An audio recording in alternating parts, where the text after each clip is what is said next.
Bismillahirrohmanirrohim.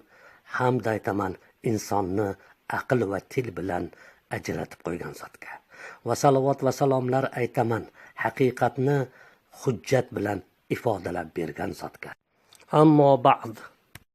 Ta'lim berishning usulining eng yaxshisi ta'lim oluvchini holini ketma-ket bosqichda rioya qilishlik va uni darajama-daraja bilgan narsasiga amal qilishga undashlik. Mana shuning uchun bizni umumiy ta'lim vazirligi boshlang'ich madrasalar shogirdlarining holiga munosib, unda ilm amal bilan birlashadigan va unda bajarishlikka quvvat yetadigan arab lug'ati to'g'risida kitob yozishimizni buyurdi. Bu ishni xursandchilik bilan qabul qildik. Oqibatida lug'atdosh arab farzandlar maqtaladigan bir xizmatni qalbimizni to'ri egallab olganligi uchun Alloh taolodan 3 ta kitob yozishlikka yordam so'radik. Uning birinchisi 2-sinf o'quvchilari uchun. Hech maxfiy emaski, albatta bularning zihnlari birinchi martada nahv qoidalarining har biridan xoli bo'lgandir va ularning umrlari qonun taqozosi bilan 9 dan o'tmagan. Mana shuning uchun nahviy asoslardan juda zarurlarni unga qo'ydik va mana shuni bayon qilishda misollar va yengil qoidalarni tanladik.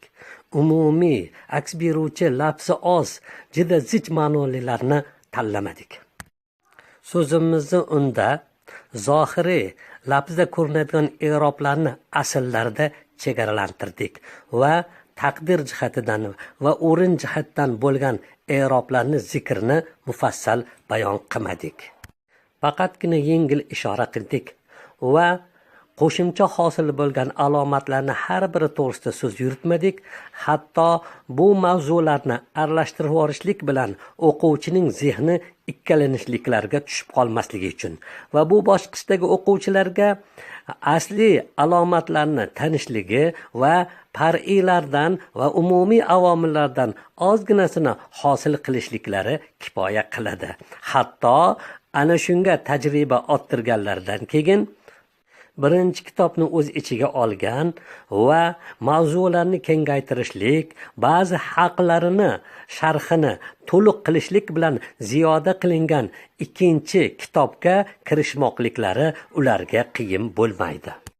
So'ng ikkinchi kitobni o'z ichiga olgan va to'liq qilishligi talab qilingan narsa bilan ziyoda qilingan uchinchi kitobga kirishlik oson bo'ladi.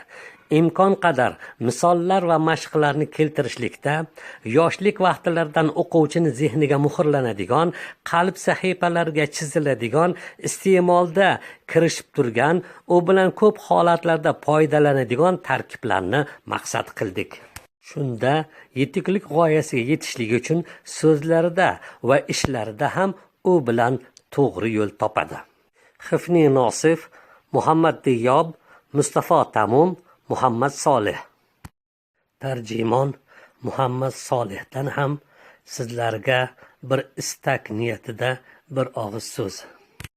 Arab tilining afzalligi Robbimiz Alloh azza va jallaning kalomi arab tilida nozil bo'lganligi, Sayyidimiz Muhammad sallallohu alayhi va sallamni tillari bo'lgani uchun bizga qadrdon.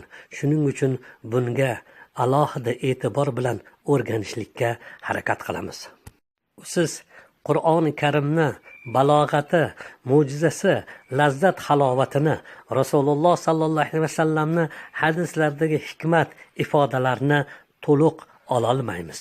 Said Ramazon Bo'tir rahmatulloh alayh o'zlarini bir darslarida amerikalik musulmon bo'lgan Ummu Muhammad deb ismini almashtirgan ayolni g'ayratini, arab tiliga bo'lgan shijoatini zikr qilib, u ayol Qur'onni o'z bulog'idan, paratgina arab tilida bo'lgan holatidan olaman deb tarjimasini qo'yib, balog'atga, arab tiliga mukkasidan ketib, o'rganib, shunday maqomga yetdiki, tafsir yozishlik darajasiga bordi va u o'zini bir kitobini yozdi. U kitobni sarlavhasi o'zi arablarni lol qoldirdi. Kitobiga ismni amantu bi robbikum fasma'un. Men sizlarni Robbingizga iymon keltirdim. Menga bir quloq soling, menda bo'lgan o'zgarishlarni degan maqsadda kitobiga ism qo'ygan. Allohning qudrati bilan faqatgina ona til qalbdan to'g'ri chiqadi. Qolgan tillarni qancha puxta egallasangiz ham qalbingizda bir aylanib tarjimon bo'lgandek keyin tushuncha hosil bo'lib, keyin tilga joriy bo'ladi. Shuning uchun qaysi tilni o'rganmoqchi bo'linsa, avvaldan boshlab o'zimizni ona tilga mos holatda to'g'ri tushuncha o'qishlik bilan harakat qilib g'ayrat qilish kerak. Aks holda katta kitoblarni o'qishga qodir bo'lsangiz ham o'sha no'noqlik bilan yoki o'shandagi ifodani olishga, qiynalishga o'rganib qolinar ekan. Go'yoki mana bu hozirgi zamon kompyuterlarida har xil tilni tashlasangiz, boshda qandoq til tashlangan bo'lsa o'sha yerga o'sha xatosi bilan yo o'sha puxtaligi bilan chiqazib bergandek, insonni miyasi ham ana shunday holatda tarjima qilib beradi. Shuning uchun birinchi kitobni aytganda yuqoridagi musanniflarning tavsiyalariga binoan ortiqcha keyin keladigan katta qoidalarni eslatmadik. Faqatgina ona tilimizga moslashlikda zarur bo'lgan ba'zi bir qoidalarni ishlatib, baqadr toqat birinchi kitobni sizlarga havola qilmoqchimiz. Bismillahirrohmanirrohim. Takawwunul kalimati, so'zlarning hosil bo'lishi. Minal hurufil hijaiyati tatarakkabul kalimatu. Hijja harflardan so'zlar tuziladi. Kullu wahidin minna ya'riful hurufal hijaiyata allati awwaluha al-alif wa akhiruha al-ya'u.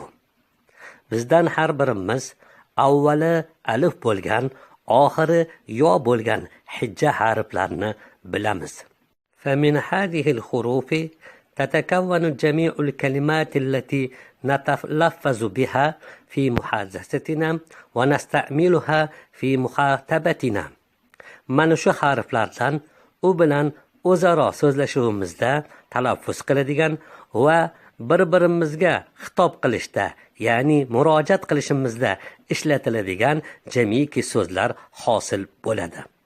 Mislu abin, misol ota, ummin, ona, axin, ini, uxtin, singil, vajdihadin, g'ayrat qilmoq, va najahin, zafar. Ona tilimizda sifatni biz oldin aytamiz. Olma qizil demaymiz. Arablardek biz qizil olma deymiz. Shuning uchun yuqorida hijja harflar dedik. Va yana ma'no aytayotganimizda ega bilan kesimni orasida bir ozgina to'xtalish qilib qo'yamiz. Mana bu bizdan har birimiz deb mana to'xtalish qilganimizdek. Va qad takunul kalimatu harfan wahidan kalba'i fi bismillah wal hamzati fi alam nashrah lak. Goho so'z bir harflik bo'ladi. Bismillah dagi ba kabi va alam nashrah lak dagi hamza kabi. Va qad takuna dagi qodni goho deb ma'no berdik. Bu shifohiyada o'tgan, chunki u muzori kelasi zamonga kelsa goho ma'no beriladi va o'tgan zamonga kelsa batahqiq deb ma'no beramiz. Va harfayni mislu min va fi. Va yana ikki harflik bo'ladi. Min va fi kaba. Va salasat ahrufin mislu inabin va shajarin. Va yana 3 harflik bo'ladi. Inabin uzum, shajarin daraxt kabi. Va arba'atan mislu jadvalin va ja'farin.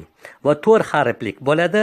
Bu jadvalin ariq va ja'farin jilg'a kabi. Va hamsatan mislu safarjalin. Va yana 5 harflik bo'ladi. Safarjalin bihi kabi. Va sittatan mislu za'faranin 6 harflik bo'ladi. Bu za'faron kabi. Va sab'atan misli istifhamin, ya'ni 7 harflik bo'ladi. Istifhom, so'rov kabi. Va la tatajawazul kalimatu hadal adada. So'z bu adaddan o'tib ketmaydi. Ya'ni 7 harflikdan ko'p so'zlar yo'q. Ostiga arab so'zlarining o'zbekcha tarjimasini yozmadik, chunki siz buni yaxshilab tayyorlagandan keyin ovozini o'chirib arab tilidan to'g'rim-to'g'ri o'zingiz tarjima qilishga mashq qiling va to'liq tarjima qilganingizdan keyin so'ngra ikkinchi darsga o'tasiz.